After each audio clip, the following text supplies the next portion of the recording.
Welcome to Cosmic Compass, where we explore the wonders of space astronomy and the strange phenomena that shape our universe. Every world out there tells a story, and every storm crater or cosmic event reveals something about how the cosmos works. Today, let's dive into a question that might make you pause storms. On Earth, hurricanes and typhoons can seem overwhelming, but what if you could witness storms so large they could swallow entire planets?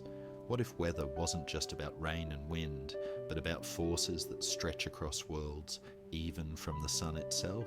So fasten your seatbelts. Together, we're about to uncover the 10 most massive storms in the solar system.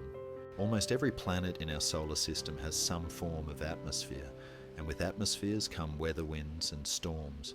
On Earth, we are used to hurricanes and typhoons, but as violent as they seem, they pale in comparison to the enormous tempests that rage across other worlds. So let's take a journey together. Let's explore the 10 most massive storms ever observed in the solar system and discover how they dwarf anything we've experienced on our own planet. Along the way, we'll see how storms don't just shape the weather of a world, but often tell us deeper truths about the planet itself. Titan, Saturn's largest moon, is one of the strangest worlds we've discovered. It is the only moon in the solar system with a truly substantial atmosphere so thick, in fact, that its mass is greater than Earth's own atmosphere, even though Titan is much smaller. This dense atmosphere stretches hundreds of kilometres above the surface. If you were standing there with makeshift wings, you could quite literally flap your arms and fly. That's how low gravity and thick the air is. But Titan isn't just remarkable for its air. Over its south pole, astronomers have observed a semi-permanent vortex spinning like a giant whirlpool in the sky. This storm rotates much faster than Titan itself, once every 9 hours, compared to Titan's 16-day rotation. We believe it forms as Titan's poles shift into their long 15-year winters, driven by seasonal changes. It's strange to think a frozen moon with methane rain and polar cyclones spinning endlessly in the shadow of Saturn. When we think of storms on Mars, we usually imagine the colossal dust storms that can engulf the planet for weeks at a time. These have been powerful enough to end missions like the Opportunity rover in 2018, yet Mars has even more surprises.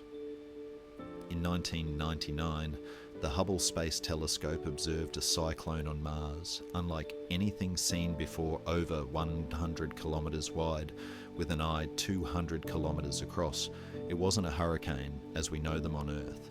Instead, it resembled a polar low, a swirling low-pressure system, short-lived and less intense, with winds under 100 kilometres per hour.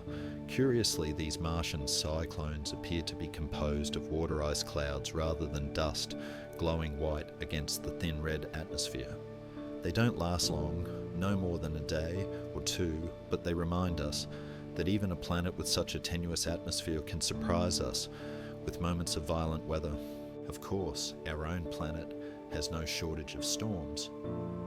But if we're talking about the most powerful on record, one stands above the rest: Typhoon Tip of 1979. This super typhoon reached an astonishing 200 kilometres in diameter, nearly half the land area of the United States. At its peak, sustained winds reached 305 kilometres per hour, with record low atmospheric pressure at sea level. Fortunately, Typhoon Tip weakened before striking land, but even so, it caused damage and loss of life. You might wonder why include Earth's storm when others are so much larger, because it gives us a baseline. If this is the most extreme on our world, imagine what's happening across the solar system. Venus may be Earth's closest neighbour, but its atmosphere is unlike anything we could survive in. At the surface, the pressure is 93 times greater than Earth's, like being nearly a kilometre underwater. Closer to the ground, the air crawls slowly. But higher up, winds whip around the planet at nearly 400 kilometres per hour. Venus, like Titan, is a super rotator, with its atmosphere circling faster than the planet itself. At each pole, vast vortices swirl, each the size of Europe. What makes them even stranger is their double eyes, two dark cores, spinning side by side, like a pair of monstrous pupils staring back at us. Why they form like this, we still don't know. Perhaps in time, new missions to Venus will reveal the truth. Until then, these mysterious storms remain one of the planet's strangest secrets. Uranus is often called the most featureless planet, a pale blue-green world with little to see. But appearances can be deceiving. In infrared light, the planet comes alive with bands of activity and massive storm systems. One storm, captured by Hubble, stretched to 2/3 the size of the United States. That's enormous for a planet that often appears so calm. Still, Uranus seems less stormy than its neighbour Neptune. One reason may be its lack of internal heat. Unlike Neptune, which radiates significant energy from within, Uranus appears strangely quiet, as though its engine for weather is running on low power. Yet even here, the occasional storm breaks the silence. Jupiter is a world of extremes, so perhaps we shouldn't be surprised by what the Juno spacecraft found at its poles. At the North Pole, 9 cyclones arrange themselves around a massive central storm, forming a near-square pattern. At the south, 7 cyclones cluster into a giant hexagon, all swirling around yet refusing to merge.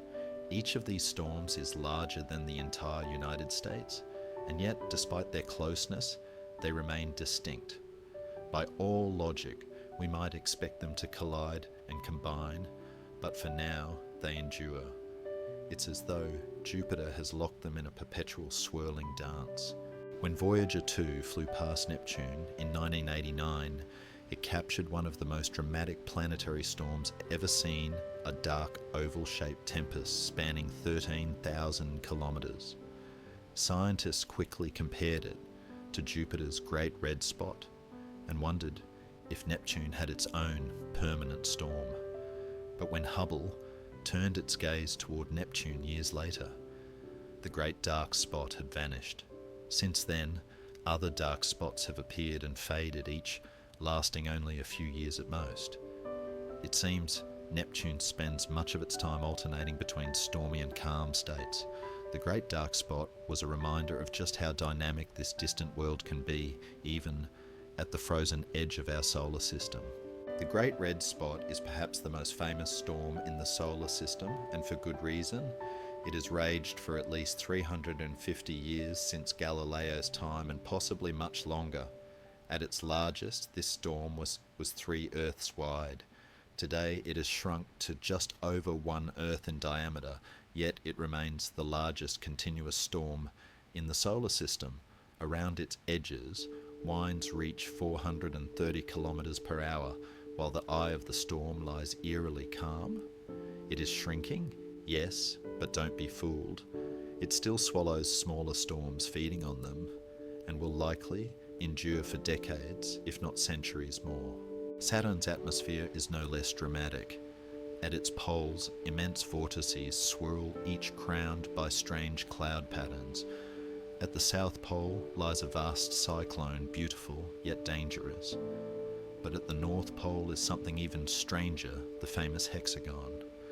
A storm shaped like a perfect 6-sided figure, stretching 30,000 kilometres across, with each side the size of Earth. How can a storm form a geometric shape? Experiments on Earth have recreated similar patterns in rotating fluids, but Saturn's hexagon remains a puzzle. And then once every few decades, Saturn unleashes the Great White Spot, a storm so massive it can circle the entire planet. The last erupted in 2010, and when it did, Saturn's serene face erupted into chaos, glowing white from pole to pole. Finally, we leave the planets behind and turn to the star at the heart of it all, the Sun. Here storms take on an entirely new meaning. Solar storms occur when magnetic fields on the Sun snap and reconnect, hurling billions of tons of charged particles into space. These coronal mass ejections race outward at incredible speeds, striking planets and altering entire atmospheres. The most powerful ever recorded on Earth was the Carrington event of 1859, When it struck, auroras appeared across the globe so bright that newspapers could be read at midnight. Telegraph systems sparked and failed. If such a storm struck today, it could cripple power grids and satellites worldwide, acting like a planet-sized EMP. In 2013, a Carrington-sized solar storm erupted but missed Earth. We were lucky. One day, though our luck may run out. And so we've travelled from the frozen skies of Titan to the blazing heart of the sun, witnessing storms on every scale. These tempests remind us that weather is not just a local phenomenon. It is a cosmic force shaping worlds, and in some cases threatening our own. Compared to the great red spot, Saturn's hexagon, or a solar flare capable of blacking out the planet Earth's cyclones seem small, yet they are the ones we live with, the ones that shape our lives every year. So as we gaze outward at these colossal storms, we're reminded just how fragile and fortunate our position is. We live on a small temperate world where storms are fierce but survivable. Elsewhere, they rage with a power that could tear our world apart. Thanks for joining us on this journey across the solar system. If you enjoyed this exploration, let's keep travelling together, because there are countless more wonders waiting in the cosmos. We've journeyed across the solar system from Titan's icy skies to the blazing fury of the sun, and along the way, we've seen that storms are far more than fleeting weather. They are immense, world-shaping forces. And yet, here on Earth, even the strongest cyclone pales compared to these cosmic giants. That contrast is humbling, but also inspiring. It reminds us that our small blue world is both fragile and uniquely suited to life. If you enjoyed this exploration, let's keep travelling together. There are countless more mysteries waiting in the cosmos, and here at Cosmic Compass, we'll continue to chart the way. Until next time, keep looking up and keep wondering.